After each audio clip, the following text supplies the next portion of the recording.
할렐루야. 아멘. 우리 옆에 분하고 인사합시다. 잘 오셨습니다. 잘 오셨습니다. 우리 한 번 더 인사합시다. 당신을 위해 좋은 일이 시작되었습니다. 당신을 위해 좋은 일이 시작되었습니다. 특별히 오늘 이 밤에는 좋은 일들이 일어날 줄 믿습니다.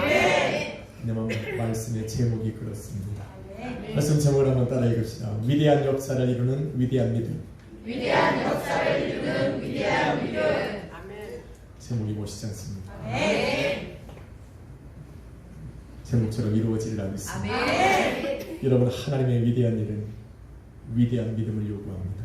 아멘. 위대한 믿음은 큰 시험을 통과한 성도들에게 나타난 것입니다. 하나님께서 주시는 시험이란 위대한 역사를 이루시기 위해 성도들에게 믿음을 증명하실 기회를 주시는 것을 의미합니다. 잘 들으십니다. 하나님께서 위대한 역사를 우리의 삶 가운데 이루시기 위해서 성도들에게 위대한 믿음을 요구하시는데, 그 위대한 믿음을 보시기 위하여 그 믿음을 증명해 보일 수 있는 기회를 우리의 삶 가운데 열어주시는 겁니다. 그것이 바로 하나님께서 저와 여러분의 삶에 주시는 시험이라고 말하는 겁니다. 하나님께서 허락한 시험을 통해 위대한 믿음을 우리 하나님께 증명해 보이면, 그 증명해 보이는 그 사람의 인생과 가정과 교회와 자녀의 삶을 통해서 하나님은 위대한 역사를 보여주시는 겁니다. 그래서 그 위대한 역사와 그 위대한 믿음을 우리는 하나님께 보여드려야 됩니다. 여러분, 로마서 4장 19절로 20절에 보면 이 사도 바울이 아브라함에 대해서 이렇게 이야기를 합니다. 아브라함이 백세나 되어 자기의 몸이 이미 죽은 것과 사라의 몸이 이미 죽은 자와 같음을 알면서도 믿음이 식어지지 않고, 믿음이 없어 하나님을 믿지 아니하는 그러한 시험을 벌지 아니하고 하나님을 전폭적으로 신뢰하고 믿음을 드리매, 하나님께서 아브라함에게 약속하신 그 모든 언약들, 그 축복된 약속들을 이루어 나가는 그 믿음의 세대를 끌어갈 이삭을 하나님께 선물로 받을 수 있었다라고 위대한 믿음을 보이는 겁니다. 이미 죽은 자와 같이 자기의 몸이 백세나 되어서 자식을 낳을 수 없음에도 불구하고 하나님께서 말씀하셨으니 그냥 믿는 겁니다. 그냥 하나님이 어떻게 역사하시는지 말씀하신 그 하나님께 믿음을 드리는 겁니다. 그 이유는 하나님이 하시는 거예요. 여러분, 과거 고대 이스라엘에는 왕의 말이 곧 법이었습니다. 왕이 뜻을 정하면 그것은 곧 하늘의 뜻과 마찬가지였습니다. 여러분, 바사왕 아하수에로 왕은 자신이 먼저 부르기 전에 자신 앞에 나오는 것은 그 모든 사람들을 다 사형에 처한다라고 공포를 해버렸습니다. 어떠한 문제가 있어도 그 왕 앞에 자기 스스로 나아갈 수 없는 그런 상황이 된 겁니다. 그 틈을 타서 그 바사 왕국의 신하들이 이스라엘 민족을 멸하기 위해서 음모를 끓이고 계략을 세웠습니다. 이제는 왕이 아니고서는 이스라엘 민족을 그들의 그 계략에서 건져낼 수 있는 사람이 없습니다. 큰 위기에 당한 겁니다. 그런데 어느 누구도 이 이스라엘 문제를 가지고 왕 앞에 나가서 이야기를 할 수가 없는 겁니다. 왜? 왕이 부르기 전에 나가면 사형입니다. 그런데 죽어가는 그 이스라엘 민족을 위하여 그 왕 앞에 나아간 여인이 있었습니다. 그가 바로 에스더입니다. 에스더는 바로 그 왕 앞에 나아가기 위해서 하나님께 이런 고백을 드립니다. 죽으면 죽을 것. 그리고 이스라엘 민족들과 함께 금식을 선포하고 그 왕 앞에 먼저 나아가서 자신의 민족을 위해 간구하는 겁니다. 하나님께서는 그 여인의 믿음을 바라보시고 이스라엘 민족을 그 악한 사람들의 손에서 건져내십니다. 위대한 역사를 이루십니다. 한 사람의 이런 믿음은 엄청난 역사를 이룹니다. 여러분, 사무엘상 17장에 보면 사울 왕과 함께 이스라엘의 모든 군사들이 블레셋과 싸우기 위해서 한자리에 모였습니다. 그런데 골리앗이라고 하는 이 장수 한 사람 때문에 싸울 용기를 다 잃어버린 겁니다. 칼은 들고 있었는데 칼로 휘둘 수가 없습니다. 왜? 그 앞에 보이는 골리앗이라고 하는 장수가 엄청난 거인이었습니다. 그 앞에서 전부 마음이 무너져 내리고 사기까지 저 바닥을 쳐버릴 그때에 그 앞에 서서 만군의 여호와의 이름으로 나선 사람이 한 명 있는데 그것이 바로 쬐끄만 다윗입니다. 들판에서 아버지의 양을 치고 있던 그 다윗이 형들을 만나러 갔다가 그 골리앗을 본 겁니다. 다른 사람들은 다 두려워서 고개도 내밀지 못하고 숨어 있는데 어떤 사람이 너 나가서 싸워! 라고 말이라도 할까봐 눈도 못 마주치고 숨어 있는 거예요. 그런데 그런 위급한 상황 속에 있는데 다윗이 저기 보이는 골리앗을 본 겁니다. 다른 사람은 다 고개를 숙이는데 다윗은 똑똑히 쳐다보면서 그 골리앗에게 나가서 말을 하는 겁니다. 사무엘상 17장 45절에 보니 너는 칼과 창과 단창으로 내게 나아오며 나는 만군의 여호와의 이름으로 내 앞에 나가. 골리앗이 다윗의 눈에는 답이 없다.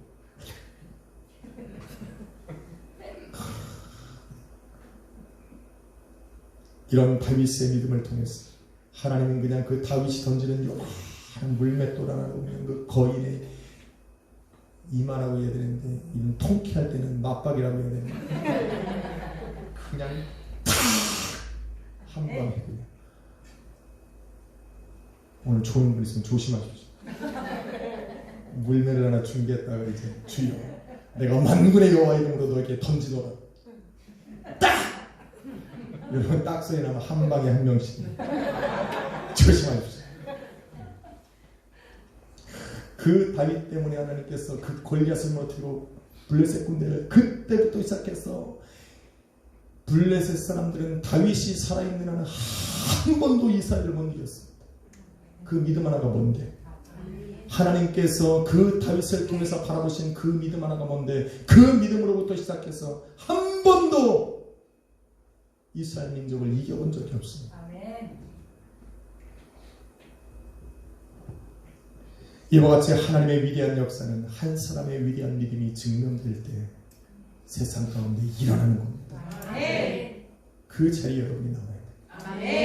하나님이 그 역사를 이루는 것은 너무나도 좋아하세요. 때로는 하나님께서 받으시는 위대한 믿음은 하나님 앞에 자신을 철저하게 낮추는 모습을 통해서 증명이 되기도 합니다. 한 번은 예수님께서 두로와 시돈 땅에 들어가실 때 가나안 여인이 예수님께 나와 소리를 지르고 예수님을 자꾸 부르는 겁니다. 예수님이 가는 곳마다 당시에 수많은 사람들이 예수님을 따라가는 그때에 가나안 여인이 한 명이 따라오면서 계속 예수님을 부르는 겁니다. 마태복음 15장 22절에 보니 주 다윗의 자손이여 나를 불쌍히 여기소서. 내 딸이 흉악한 귀신에 들렸나이다.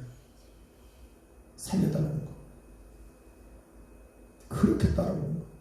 사람들이 말리고 사람들이 입을 가려도 계속 큰 소리를 외치는 겁니다.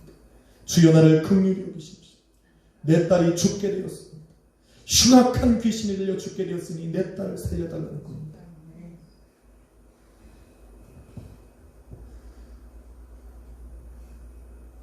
예수님은 그 여인을 철저하게 외면해버립니다. 예수님께서 외면한 사람이 없는데 이 여인만은 하나님께서 예수님이 철저하게 외면해요. 아무리 주님을 부르고 나를 긍휼히 여겨달라고 부르고 아무리 내 딸이 죽게 되었으니 주님 살려달라고 아무리 외쳐도 예수님이 고개도 안 돌아봅니다. 그 소리를 지르니까 예수님이 그 여인을 바라보시면서 자녀의 떡을 쳐여 개들에게 던지는 것이 마땅치 아니었다.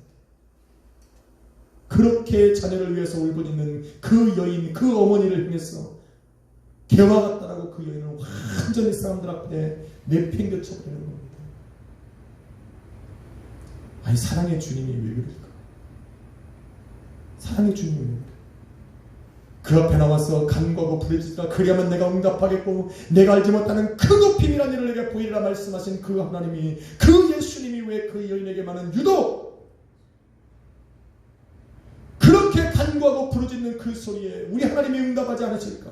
오히려 자기를 찾는 그 여인에게 향하여 너는 개같은 인생이라고 그 여인을 저 사람들보다 가장 천하게 낮추고 있는 것일까? 왜? 지금 예수님께서는 그 여인에게 귀신 들려 죽게 된 그녀의 딸을 건져내실 수 있는 위대한 역사를 이루기 위해서 그 여인에게 믿음을 요구하고 계시는 겁니다. 하나님께서 위대한 역사를 이루시기 위해서 그 여인이 가져있는 저 내면 깊은 곳에 있는 예수님을 신뢰하는 그 믿음을 지금 찾고 기다리고 계시는 겁니다. 그래서 그 여인을 철저히 낮추고 저 여인의 깊은 그 구석 속에 정말로 예수 그리스도를 향한 그 믿음과 간절함이 있는지를 지금 보시는 겁니다. 귀신 들려 죽어가는 딸을 둔 이 어머니는 예수님이 하시는 말씀이 들리지가 않습니다. 사람들이 자신을 바라보는 그 시선이 보이지가 않는 거예요. 그 여인에게는 그 죽어가는 사람들을 그 딸을 살려야 된다는 그 마음이 가득 차 있기 때문에 자신들을 향해서 손가락질하고 천한 자로 개 같은 인생으로 자기를 표현하는 그 말들이 들리지 않습니다. 오직 자신의 딸을 건져낼 수 있고 회복시킬 수 있는 예수님만 보이는 거예요. 할렐루야. 이것이 믿음이에요. 그래서 그 여인은 뭐라고 예수님에게 대답을 합니까? 주여 올소이다. 그러나 개들도 주인의 상에서 떨어지는 그 부스러기를 먹는다. 나는 상관없다는 거야. 내 죽어가는 그 귀신 들린 딸만 고칠 수 있어. 아무것도 없고 바로 당신 한 분만이 그 일을 행할 수 있다는 걸 내가 알기 때문에 나는 포기할 수 없습니다라고 지금 나아가고 있는 거다. 그때야 비로소 예수님이 그 여인의 믿음을 보시고 이렇게 말합니다. 여인이야, 내 믿음이 크도다. 내 소원대로 되리라 말씀하실 바로 그때에 그 딸에게서 귀신이 떠나가고 고침받는 역사를 하나님 앞에 낮추는 거예요. 때로는 다윗과 같이 위대한 믿음을 세상 가운데 보이는 것도 하나님께 보여지는 위대한 믿음이지만 때로는 하나님 앞에 철저히 나를 낮추는 그 어떤 소리가 들려도 아니와 상관없어. 예수님이 내 앞에 계시는데 내가 무엇을 더합니까? 하나님 앞에 나를 완전히 낮추. 하나님께서는 당신의 자녀들을 위해 위대한 역사를 행하셔야 합니다. 자기 자녀에게 하나님께서 행하셔야 하는 그 위대한 역사가 필요한 상황에 그 위급한 상황에 자녀가 있다면 하나님께서는 행하시길 원하는 거예요. 그러니까 그 일을 행하시기 위해서 그 자녀에게 위대한 믿음을 요구하시는 겁니다. 그들이 바로 아브라함이었고 에스더였고 다윗이었고 죽어가는 그 딸을 위해 예수 그리스도 앞에 자신을 낮췄던 그 어머니와 같은 사람들입니다. 그들은 모두 자신에게 주어진 그 시험을 통해서 하나님이 받으실 만한 믿음을 증명해 보인 사람입니다. 그래서 하나님께서는 그들의 삶에 그 사람들이 가지고 있는 모든 삶의 환경을 역전시키고 회복시킬 수 있는 위대한 역사를 이루시는 겁니다. 이게 하나님의 하시는 일이에요. 사랑하는 성도 여러분, 하나님께서 위대한 역사를 기다리고 기대하고 있습니까? 여러분의 삶에 하나님이 그런 일들을 이루시기 원합니까? 그러면 위대한 믿음을 보여주십시오. 하나님께서 여러분의 삶에 열어놓으신 그 믿음을 증명할 수 있는 기회를 시험을 기회로 잡으십시오. 그리고 보여드립니다. 하나님 역사를 이루어드리십시오. 본문에 보니 주님께서는 나사로와 그의 자매들을 통해 위대한 일을 계획하셨어요. 그 계획하신 일들을 이루시기 위해서 이제는 그들에게 믿음을 요구하고 계시는 겁니다. 여러분, 요한복음 12장 11절에 보니 마르다와 마리아와 나사로 때문에 수많은 유대인들이 예수 그리스도를 믿게 되었습니다. 또한 요한복음 12장 42절에 보니 유대인들의 관원들 중에도 예수 그리스도를 믿는 자들이 많았더라. 이들은 얼마 전까지 예수님을 잡아 죽이려고 했던 사람들입니다. 그런데 이제 그들의 마음을 돌이켜 예수 그리스도를 믿고 하나님의 자녀가 되었다라고 하는 것은 엄청난 기적입니다. 이 기적들을 그들의 삶에 우리 하나님께서 행하셨다라고 하는 것은 그 뒷면에 마르다와 마리아와 나사로의 위대한 믿음이 있다라는 겁니다. 나아가서 이 엄청난 기적들을 일으킬 수 있는 그 죽은 나사로를 살리시는 엄청난 기적을 행하셨다라고 하는 것은 그 기적을 행할 수 있는 믿음이 그들 안에 있었다. 그것을 그들 안에서 우리 하나님이 보셨다라는 것을 의미하는 겁니다. 내 삶에 왜 우리 하나님이 역사하지 않을까?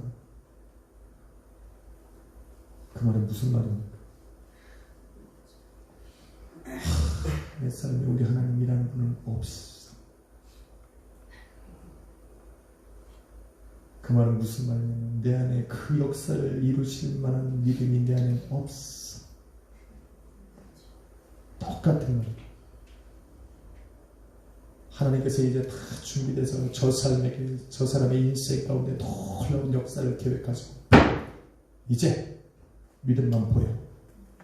그리고서 시험 하나를 던졌는데 이 시험 때문에 그냥 바닥을 치. 주여 당신은 없나이다. 아이고 어디 계십니까? 사경을 해내고 믿음이 있네 없네. 세상 사람들하고 똑같이 올라갔다 내려 먼 역사를 보겠다. 그러니 하나님이 주었던 시험은 도하고 원상복귀. 야 다시 반복하는 거. 여기까지 가야 되는데 중간에 시험에서 다 거꾸로 들어. 역사를 이루는 예배 가운데를 올리는 그냥 졸기. 뭔 역사를 기대하는 거야.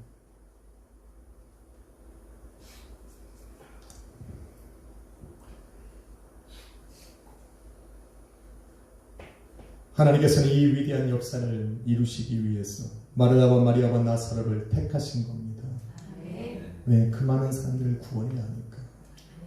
이 세 사람을 하나님께서는 택하시고 그리고는 이들을 통해서 그들에게 믿음을 증명해 보일 수 있는 시험을 던지는 겁니다. 시험을 주는 그 하나님이 그 세 사람에게 기대할 게 뭘까? 견뎌주라는 것 아닙니까? 하나님께서 그 믿음을 보일 수 있는 시험을 주신 그 하나님의 마음은 좀 이겨내 달라는 것 아닙니까? 뭐 엄청난 일을 하래요? 아니요. 그 시험을 좀 믿음으로 견뎌달라고 지금 하나님 부탁하는 거예요. 역사는 하나님이 하시니까 너는 그 시험을 좀 저희 갈 때까지만 좀 인내하고 좀 가달라고 좀 하나님이 원하시는 게 안 보입니까? 누가 여러분의 손을 들어서 홍해를 가르래? 만나의 그 반석을 쳐서 샘물을 내래요? 그런 것들은 하나님이 하시니까 너는 좀 견디고 좀 인내해달라고 하나님 부탁하시는데 그거를 왜 못하고 그냥 주저앉고 믿음을 증명할 수 있는 그 시험이 그들 앞에 열리기 시작하는 겁니다.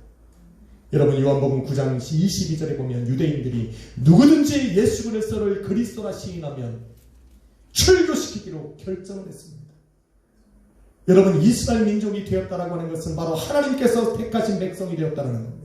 천국을 소유한 하나님의 자녀가 되었다는 것이고 영생을 소유한 구원받은 사람이 되었다는 증표입니다. 그런데 예수를 그리스도라고 시인하는 그 순간 이스라엘 민족에게서 쫓겨냄을 받는다는 겁니다. 영생을 얻지 못하는 저 이방인들처럼 버림받은 사람이 된다라고 하는 그 얘기입니다. 그런데 그런 이야기를 선포했음에도 불구하고 마르다와 마리아와 나사로는 여러분이 알다시피 요한복음 11장 27절에 벌써 예수를 주라고 고백하고 주는 그리스도시요 세상에 오신 하나님의 아들이라고 고백한 사람들입니다. 아무리 세상이 자기를 위협해도 예수는 그리스도라고 고백한 사람들이 바로 이 세 사람이에요. 첫 번째로 하나님께서 받으실 만한 그 믿음의 증명을 보인 사람들입니다. 하나님이 잘 택한 거지. 이야, 여러분 같으면 하겠어요? 정말 흔들린다고 그게. 요한복음 11장 57절에 보면 대제사장들과 서기관들과 바리새인들이 예수와 가까이 하는 사람들에게 이렇게 말합니다. 너희가 만약 예수가 있는 곳을 알거든 신고하여 그를 잡게 하라. 신고하지 않으면 어떻게 된다는 얘기입니까? 너희들도 예수와 같이 잡아서 죽이겠다는 얘기입니다. 그런데 그 얘기를 들은 마르다와 마리아가 나사로가 어떻게 합니까? 오히려 예수님을 자신의 집으로 초대해요. 이야 대단한 겁니다. 예수와 함께 있는데 신고하지 않은 너도 죽는다라는데 오히려 예수님을 자기네 집으로 초대하고 그와 함께 식사를 나누고 대제사장들과 서기관들과 바리새인들에게 그것을 말하지도 않아요. 관심도 없습니다. 어떻게 하겠다라는 거예요? 예수와 함께 죽겠다라는 거예요. 야, 대단한 믿음이에요. 이 사람들이 이렇게 할 수 있었던 믿음이 바로 오늘 저와 여러분이 읽은 본문 안에 있어요. 예수님은 죽은 자를 살리시고 살아서 믿는 자는 영원히 죽지 않게 하시는 그 하나님의 능력을 믿은 겁니다. 주님께서 이 땅에 다시 오시는 날 나를 일으키실 것이라고 하는 것을 믿은 사람들이 바로 이 사람들이에요. 그래서 예수와 함께 있다가 예수와 함께 죽는 것을 두려워하지 않아요. 아무리 사망으로 그들을 가두려고 해도 그들의 믿음을 감출 수가 없는 겁니다. 이것이 바로 두 번째 하나님이 인정할 만한 믿음을 보인 겁니다. 자신의 인생과 생명을 이어드렸기 때문에 하나님께서는 죽은 나사로를 생명의 자리로 옮길 수가 있는 겁니다. 왜? 죽음을 두려워하지 않으니까. 나사로야 나오라 말씀하실 때 그 생명의 자리로 옮길 수가 있는 거예요. 죽음이 그를 감쌀 수가 없어요. 왜? 두려워하지 않으니까. 여러분이 두려워하지 않으면 그 두려워하지 않는 것은 여러분의 인생을 잡을 수가 없습니다. 물질을 하나님께 내어드리고 두려움이 없는 사람에게는 물질로 더 이상 막이는 여러분의 시험을, 이 믿음을 시험할 수가 없습니다. 그래서 하나님께 내어드리라고 하는 거예요.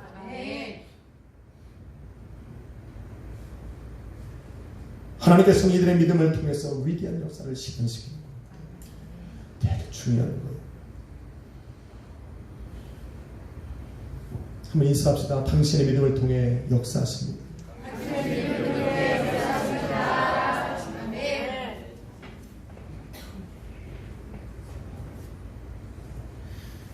위대한 역사를 꿈꾸는 위대한 믿음을 가진 성도들은 반드시 알아야 될 것 한 가지가 있어요. 하나님의 위대한 역사를 내 삶에 이루는데 내 믿음을 보여드리고 싶지 않은 사람이 어디 있겠습니까? 마음 같지 안 돼서 그렇지.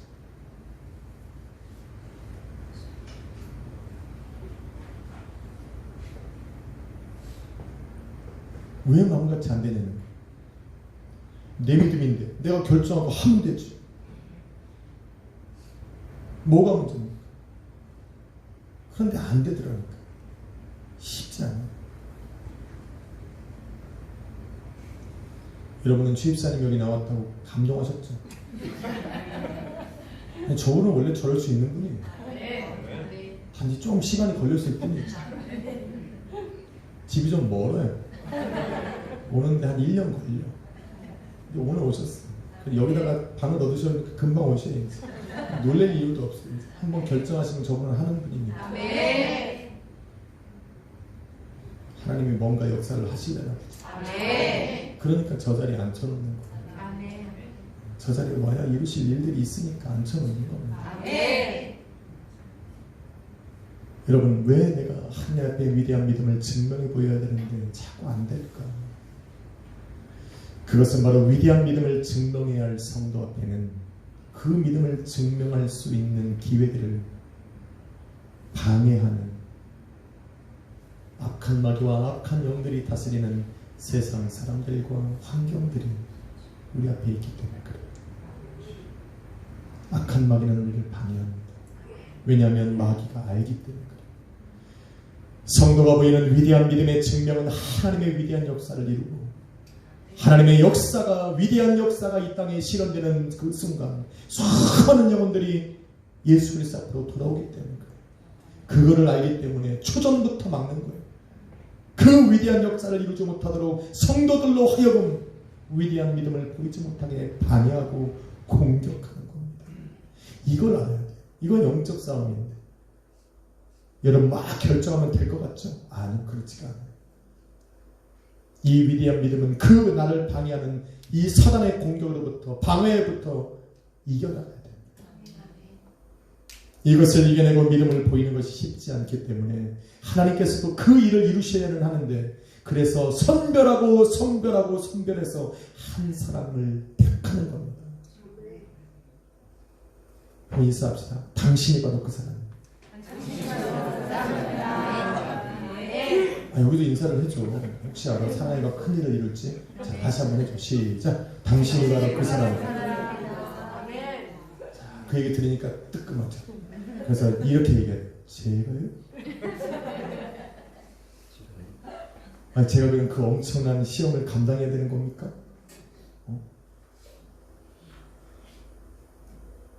그 대답해 줘야 돼요. 그럼요. 당신이 그러죠. 여러분 한 사람이 버티고 믿음으로 승리하면 여러분 인생뿐만 아니라 가정이 삽니다. 그런데 안 해보고 싶겠어요?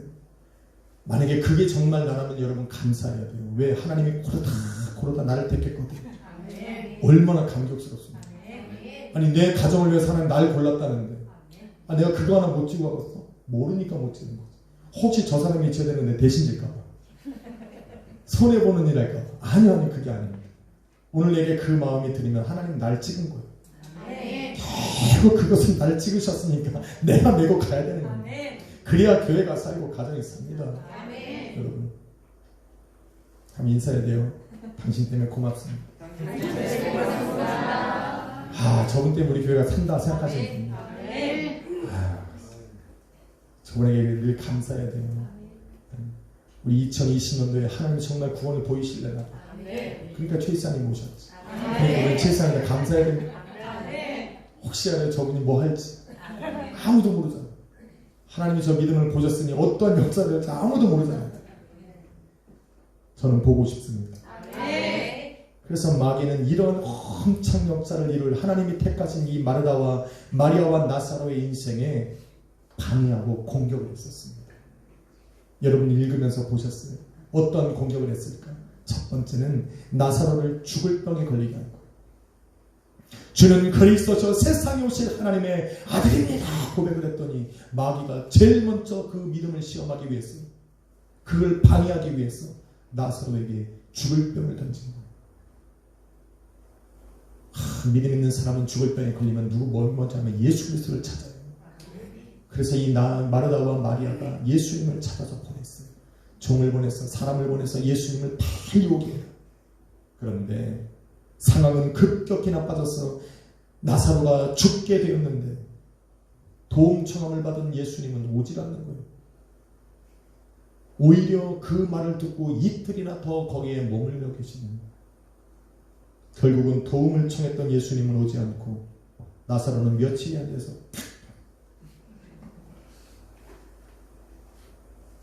요단강 건너가만 끝났습니다. 죽었어요. 예수님은 오시지도 않고 나사로는 죽었어요. 그들의 믿음에 엄청난 위기가 다가온 겁니다. 여러분은 조그만 것만 기도해도 응답 없으면 그냥 주여 여기까지인가 봅니다. 뒤돌아서 가잖아요. 여러분 전도하다 보면 나도 왕년에 예수님 믿었다는 사람 수도 없이 많아요. 왜 그러니? 자기도 뭔가 하나님 앞에 한 번은 기도했는데 안 들어줬다 이겁니다. 교회는 이럴 줄 알았어요. 성도는 이럴 줄 알았어. 목사는 저럴 줄 알았어. 근데 그걸 안 맞는 거예요. 그러니까 떠난 거예요. 이 사람들 앞에 큰 이 믿음의 위기가 닥치는 겁니다. 두 번째 위기는 예수님이 끝내 오시지도 않았는데 나사로는 죽은 지 이미 나흘이 지나버린 겁니다. 나흘 동안 안 오신 거예요. 병들었을 때부터 불렀는데 죽은 날도 안 오고 죽은 지 나흘이 지났는데도 예수님이 안 와요. 원망과 불평과 한숨이 얼마나 그들의 심령에 가득 차있어요. 아무리 예수님이 분명히 저기 있다는 소리를 듣고 보냈는데 그 사람이 와서 예수님이 오신다고 했는데 안 오시는데 나흘이 지나도 안 오고 이미 동생은 죽었고 상황은 끝났습니다. 벌써 마르다와 마리아의 그 믿음의 두 번째 위기가 찾아온 겁니다. 세 번째 위기는 뭡니까?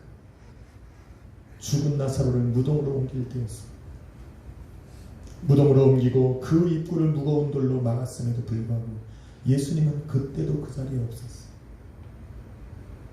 수많은 사람들이 예루살렘으로부터 와서 조문을 하고 위로를 했음에도 불구하고 예수님은 안 왔어요.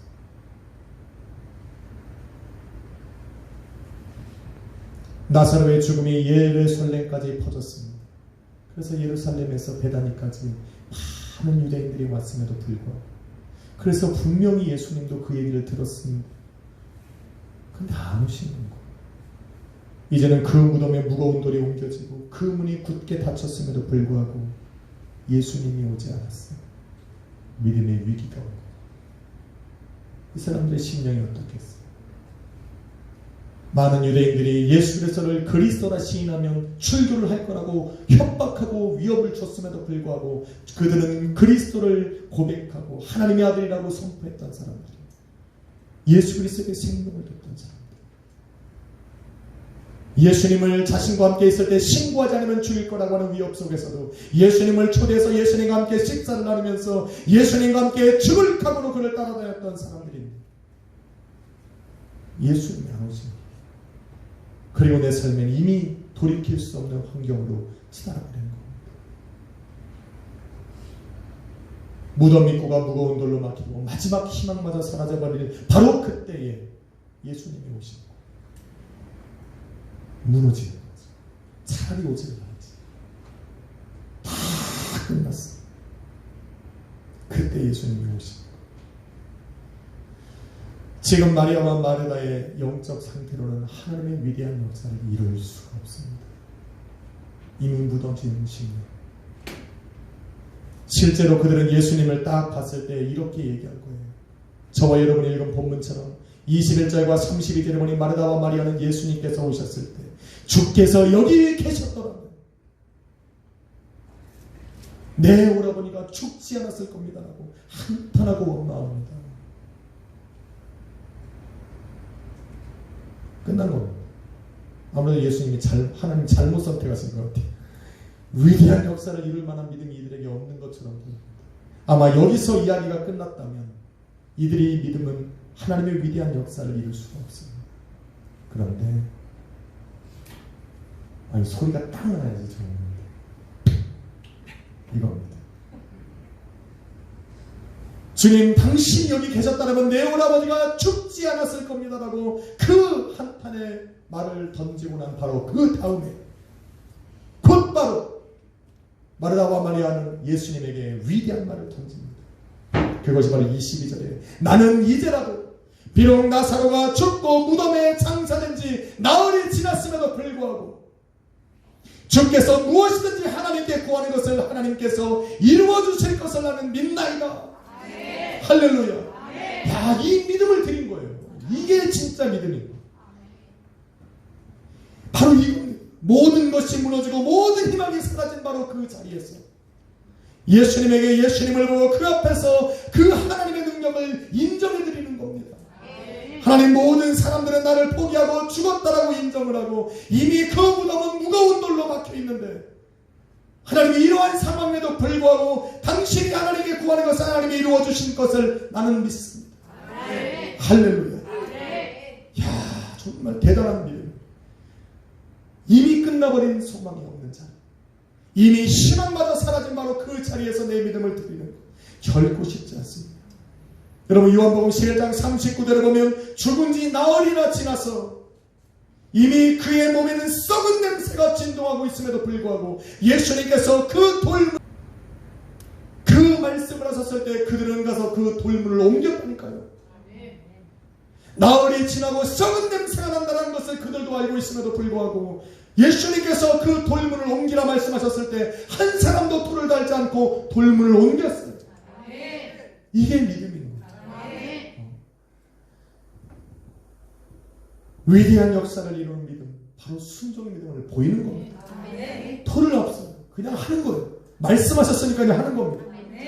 저는 항상 성도들이 낙심하고 좌절된 상태에서 저를 만날 때마다 저는 이렇게 합니다. 우리 한번 기도해보자. 하나님이 어떻게 역사하시는지 한번 기도해보고 기다려보자. 하나님이 그 사랑으로 우리를 어떻게 회복시키고 보수하시는지 한번 지켜보자라고 이야기를 합니다. 그런데 지긋지긋하게 말도 안 돼요. 아니, 물론 나는 예수가 아니니까 안 들어도 되는 거예요. 저는 예수님이 뭘 기뻐하고 뭘 좋아하시는지 알잖아요. 아니, 그래서 방법을 가르쳐주면 좀 따라가는 신용이라도 하든가.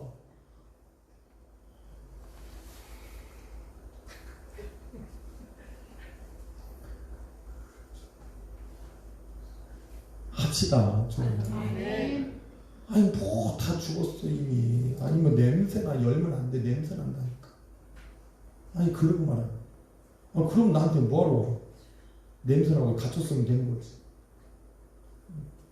그래도 그분들 안에 뭔가가 있잖아요. 그죠? 그러니 와서 얘기했으면 아니 나도 무릎 꿇겠다고. 하나님이 알아요. 그 돌문 옮기실지.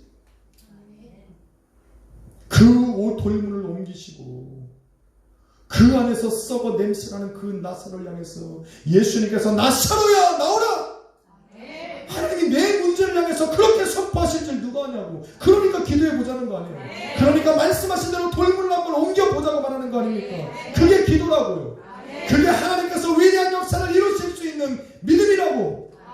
그러니까 한번 해보자는데 왜 그렇게 반대를 해요? 다른 방법 다 써보고 나서 마지막 희망으로 주님 앞에 왔으면 주님이 원하시는 거 한번 해보는 거지. 주님이 안 하시면 그 어떤 방법으로도 안 되는 거잖아요. 그러니까 그거대로 한번 해보자는데 그렇게 안 합니까? 지금 이 시간에도 졸고 있으면 어떻게 하냐. 이 엄청난 이야기를 하는데 위대한 역사를 내 삶에 이루는 믿음을 한번 보이자는데 죽은 지 나흘이 지나고 썩어 냄새가 진동하는 나사로가 우리 예수님께는 그렇게 안 보이더라는 겁니다. 그러니까 우리 주님은 선포하는 거고 우리는 그거에 순종하면 되는 거예요. 그러면 나사로는 무덤에서 나오는 거예요. 죽은 자가 살아난 역사를 눈으로 보는 겁니다. 죽었던 나사로가 걸어서 그 무덤을 나왔다는 것은 바로 그 엄청난 역사를 이룰 만한 믿음을 우리 하나님께서 마르다와 마리아에게서 보셨다라는 것입니다. 그러니까 그 역사가 이루어집니다.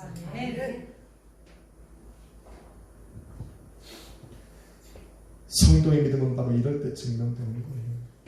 세상이 포기하고 사람들이 다 끝났다라고 인정한 바로 그 자리에서 그 순간 바로 믿음을 증명해 보일 된 겁니다.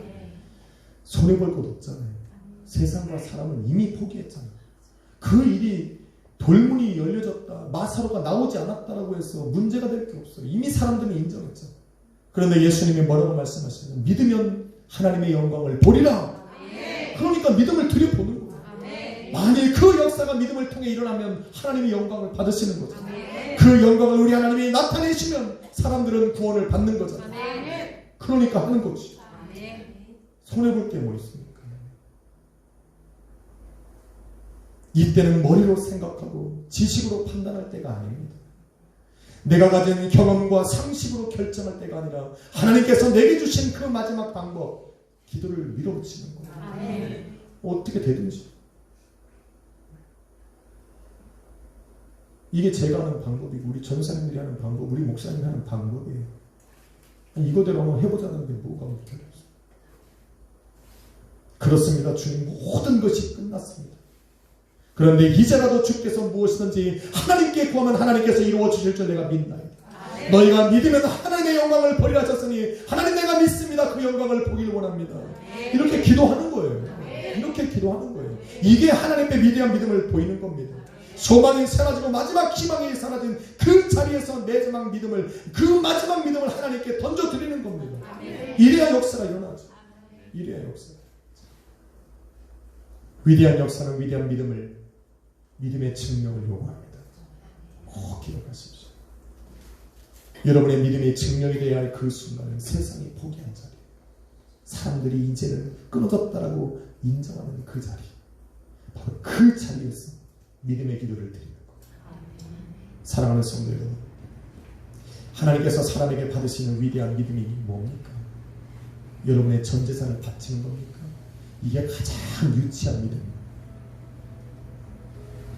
여러분, 물질은 감사함으로 드리는 거지 조건부로 드리는 것이 아니, 천지를 창조하신 그 하나님, 만물을 말씀으로 창조하시고 그 손에 들고 계신 하나님, 우리가 가진 게 얼마나 대단하면 이거 하나 받자고 여러분의 삶에 위대한 역사를 이루겠습니까? 유치하게 떨지 마십시오. 우리에게는 생명 같은 물질이 하나님 보시는 아무것도. 그러니까 그런 걸로 착각하지 말라는 거예요. 하나님이 우리에게 바라보시고 기대하시는 위대한 믿음은 바로 십자가를 통해서 다시 얻은 나의 생명을 예수님이 머무는 자리에 머물게 하는 겁니다. 우리 예수님께서 가시는 곳을 따라가는 것이고 예수님이 임재하여 계신 그곳에 내가 있는 것을 우리 하나님은 믿음이라고 말하는 겁니다. 그래서 예배로 부르는